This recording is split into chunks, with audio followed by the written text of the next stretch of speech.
This has been a real season of crisis and challenge, and we're facing ongoing changes. And yet, the church all across our country has responded beautifully in hope. Churches have centered themselves on their spirituality that they find in Jesus. Churches have continued to gather together for worship and community online and in creative ways. And churches have responded to the needs of neighbours by running food banks and listening services and all sorts of practical help. And it's been the same here at Mill Hill East Church. We've been part of an action group made up of people from all across our community, neighbours throughout Mill Hill.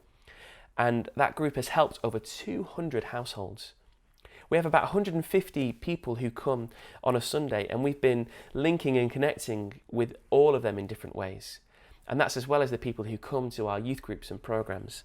We've been responding by giving practical help, getting volunteers to drop off shopping or buy food and essential supplies or meet other practical needs.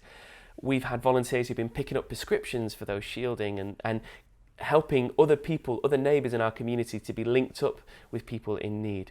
And we've also just been having conversation and connection with people who've been lonely. Having a voice at the end of a phone line to talk to.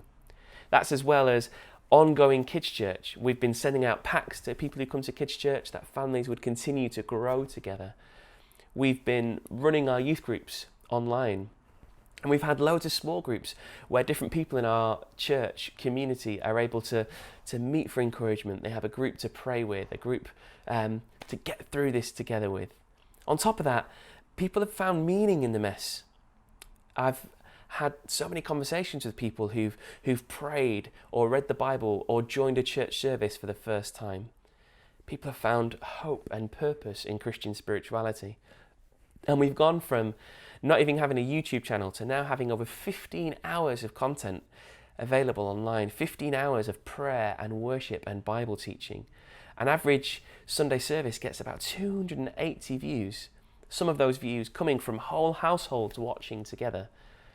People who've never been to church before joining with us, people from all over the country joining with us at times as well. It's been beautiful. And now we reach a season where the church is able to gather together physically again. And that is a beautiful thing. We get to come together and feel the presence of God with us and celebrate our diversity. But there's some things we have to get in place to get it done.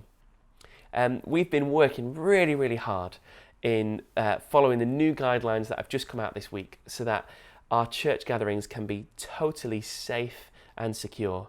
We're recovering our chairs, we're putting a one-way system in, hand washing facilities, we're going to recommend mask wearing to people who come.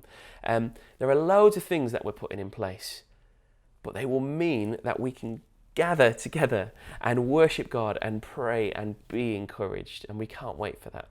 So how's that going to look?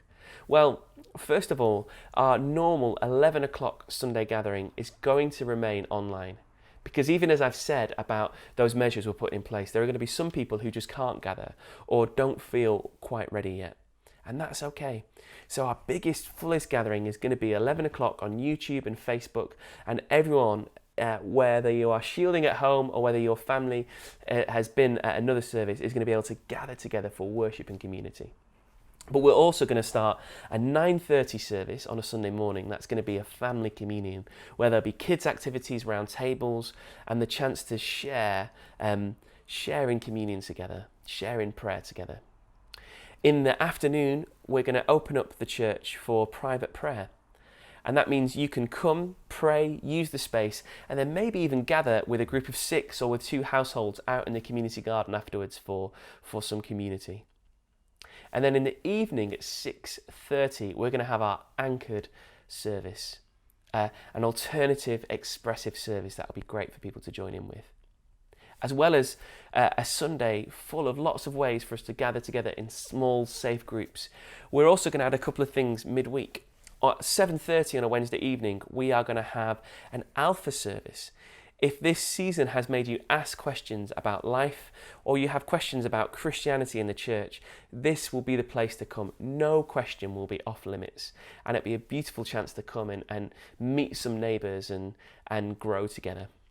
Then on a Friday afternoon, where we've had our Renew Wellbeing space in the cafe, we're going to have a Renew Wellbeing service, a service of prayer focusing on mental health and wellness.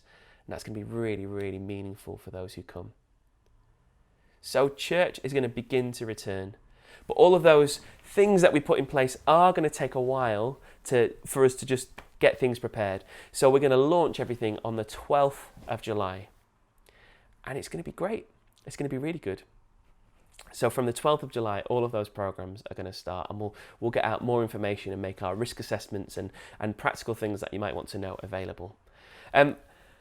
We don't just function as a gathered worshipping community, we also use our building as a community centre. And there are a couple of things to say on that. First is we've had a really generous grant from the United Reformed Church, which has allowed us to do a lot of work on our floors, on our roof, and get the building kind of a little bit more up to shape and able to serve us well. For a lot of our community groups coming back, the government guidance is that they're not allowed to gather yet. And when they do gather, there are lots of changes we're going to have to make to the building. Changes in how different groups occupy the same space together, new cleaning regimes, new facilities and equipment. It's going to take a lot for us all to get used to. But we are going to reach that point where we can welcome back as many of our community groups as we can. There's going to be some challenges, there's going to be some changes. Unfortunately, there will be some restrictions and things we have to put in place. But we will get there together again. In that, our coffee shop is going to have to reinvent itself. We're going to have to move it to a different place, put in some different things in place, but it's a real vital resource for our community, so we can't wait to get that started again, and we'll share more details about that. Speaking of coffee, we've been in touch with our partners in Tanzania, the coffee growing community that we support as a church, and on the 26th of July, we're going to have a special service where we talk about community work, and I give an update that they have given us and share some of the broader work of Tear Fund in the majority world, in communities that were already facing severe challenges and lack of resources, and how they have responded to the COVID-19 crisis. Right at the start of all of this, I shared a verse from Romans 12:12. Paul writes that we should be joyful in hope, patient in affliction, and faithful in prayer. We can have a joy in Jesus that is richer and deeper and finds meaning in more than just the circumstances and struggles that we are in. We can find a patience to see it through. We will get through this together. In Jesus, our best days are always ahead. And actually, we can have some perspective that as hard and as challenging as this crisis has been, we as a country, as a community, have faced bigger challenges before and have rebuilt in beautiful ways. And we can do the same. If we decide now what world we want to be in post this crisis, we can start to build it together now. But also we're called to be faithful in prayer.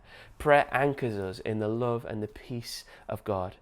It transforms us in grace and leads us out into our community in loving service. So let's be faithful in prayer in this season. If you have any questions about reopening or you need any practical help, reach out to us. You can email community@mhechurch.com, reach out to us through our website, through our social media channels. It'd be great to meet with you. Okay, speak to you soon.